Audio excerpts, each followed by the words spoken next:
I've gotten this question about why don't more game companies interact with their community directly? And so here, let's cover it. There's a couple of reasons, obvious reasons why, and then kind of a way that companies get around it. So first is this toxicity and negativity towards the person doing it, right? So now I have a face condition. I have some redness on my face. I've talked about it here. I can talk about it here with you because we've talked about it, right? And so now that there's something weird going on now because the prescription got messed up or whatever, they're nice people. They'll figure it out. But I can say that. If I'm doing Counter-Strike and there's, 10 million people playing the game, they're mad that I talked about anything but the game. They're going to start screaming at me to shut the F up and tell them about the game, which is a little bit fair enough. But also like, hey, it's hard. It's hard when you do this because this is what you're doing, right? So you have that. You also have that when you do that and you just talk about the game, you can have an update. We had an update of Left 4 Dead 2 that had like 200 bug fixes, but we didn't fix the one bug this guy running a potato computer kept getting that crashed. So we didn't care about the game. We hate the game. We hate the community. Like that's what you hear. That's what you hear again and again and again, right? And so it just is like, why say anything? Why give an update? Because you're not, because think about it for you, not to be just negative on that guy, but you play your game, you have an issue. That issue just is so apparent to you. Why aren't they fixing this? Well, maybe because this one takes longer to fix. This one's not on there. They don't even know about it. You're the only person who gets it, and they've got 5,000 other bugs that have higher priority of more people getting it, right? But so you have that interaction where you're saying about your stuff, and you almost have to list of like, here's the 200 things we fixed, and here's the 800 things we didn't fix, just so you don't get mad that we don't mention them, right? So it's better just to fix the stuff and not talk about it, not interact with the community. General call outs, you just get passerbys and trolls. I mean, I've been online since the early 1700s. It doesn't bother me, but like it gets like, you just block those people, right? But they jump in, right? And to be clear, the trolls are a small, not even just the trolls, just the mad, angry people are a small part of your community. You should always talk to your community if you can, because the larger group of people in the community, what is actually your community is way bigger, and you should always talk to those people and just skip over the trolls. And this then makes the trolls even madder. So there's a guy now who just came into my YouTube account, was all like, well, you blocked me on this one. Let me tell you what I didn't even read the rest of his message. Like, who cares what he has to say, right? But yeah, he's gonna be angry about it. So you have that. You have then when you're out, let's say you're out and about talking about the game. That's a nightmare that I've had to do, right? And man, you accidentally say something wrong, and you get a text to smile more. How do you think that worked out? But you're representing the entire company and you're representing the entire group. And often for some place like Valve, where you don't know a lot of the other developers and you see me out there talking about it. Well, I did work on the game and I did do the work. I'm not just a talking head. I'd say then just being a talking head, it's a valuable job in a lot of places. I would get oh, you're an idiot. You don't know what you're talking about. I'm like, I actually created that bug. I do.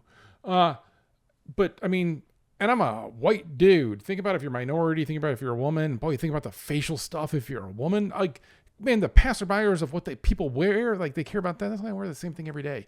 Right? Like nobody needs that. Nobody needs that. That's just grief. And that's grief then, and that negativity is then entering your community, where your community could be all positive. They could be all excited. Oh my God, you just did the greatest update. Everybody loves it. Except now that you talked about it, then this guy's all angry and everyone's like, oh man, dude, and then like this whole sidetrack, and oh God, that's why you snip that in the butt. You snip that in the butt because it'll just take over your Discord. It'll take over the Steam forums are a nightmare. But like, you want to cut that out. And so, yeah, one way to do it is not talk about it. All right. And then when you talk about it, you're going to have this problem of you're not going to talk about everything. And so we had Left 4 Dead 2 boycotters come to the office. They're reasonable people. We talk with them. They're reasonable people. Me and Gabe answered every one of their questions. They were like, hey, this all makes sense. I get why you made Left 4 Dead 2. And as they're leaving, I told them, you guys are screwed because we answered all your questions. We didn't answer all their questions. There's a gajillion people out there that are still going to be mad. They're not going to accept whatever you said. Because they've got their own individual things, and that's just, you're never going to overcome that, right? I remember I had told everybody, hey, just email me and I'll follow up with you. And so then after we shipped, I just responded to some of those, asked them, do we meet your expectations? Was this okay? And one guy responded with that he was going to come to my house and kill my cat and name my cat because I had posted a picture of my cat. lovely, lovely. But again, that is the minority. Most of the people were like, yes, yes, or had reasonable conversations about things. But there's that edgelord dude, right, is the one that does it. So you have this as the problem. You have this that people can be toxic and they're not going to ignore the actual good stuff. You have the being very, focused on just one thing. So how do you overcome this? Well, you do what Apple does, right? So Apple and the Vision Pro, going to bring up the Vision Pro again, just recently had a big press release with the Vision Pro. They took all of the press's cameras away from them so they could not, and cameras and phones, so they could not film themselves in the Vision Pro. Instead, they had a professional photographer film them in the Vision Pro so that they could put the best foot forward of every image. So that means if you're in like people like The Verge rightly talk about this openly, like if you're going to talk about their stuff, you now have to have this nice picture of it. You can't have the weird pictures of it, right? You can't have the actual using pictures of it. Because it's not what Apple wants out in the world. Well, the reality is that's going to come out in the world eventually. But what you can do when you want to talk to them is, look what Valve does. Do you ever notice that they'll have community members in? They will have some press in. They will have this controlled environment so that they can control the message. They can be very deliberate about the message. They can say the message in front of a group of people. So if there is some misspeaking, if there's some confusion, it gets cleared up.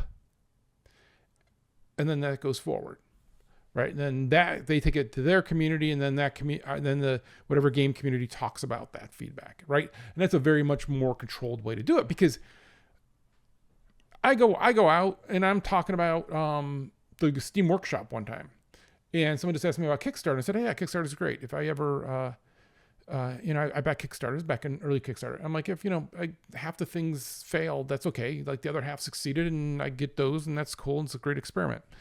Val says half of Kickstarter fails, right? You control not getting those messages by having those controlled events where people will follow up and ask, and not just be kind of sitting on the sidelines watching. Now, not to say that everybody does this. Some people do this better than others, and some people do it in less controlled environments. And I kind of like that because I think you get some more reality around that.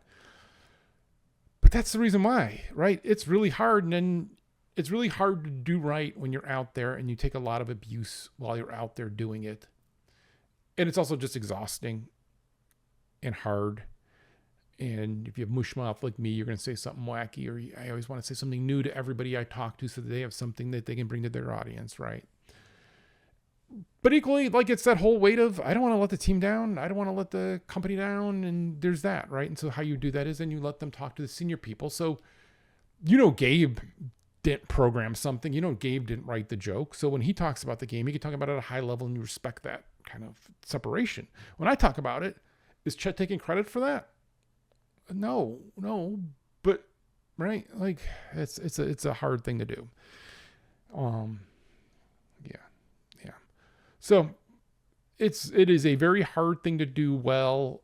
It is a very hard thing for an individual to do well. There's a lot of abuse around it, and at the end of the day, there's a solution for it. And that's those controlled press events or controlled community events with controlled access, and those just work better.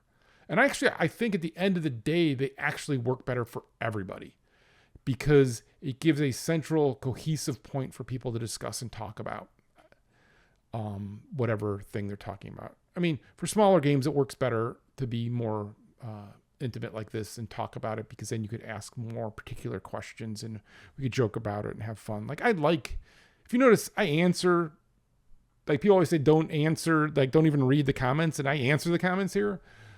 Because I like that interaction. I learn a lot from that. I learn, and it helps me think about how I talk, how I interact, and also just sometimes you guys are really smart, and I pick up from that, right? And how you talk about things helps me talk about things, and so I appreciate that, and I like that interaction. But that's hard. That's hard, and when you do that, you're gonna have to wade through a lot of comments talking mean about my face. So why do I still do it? It's just because I'm not that bright.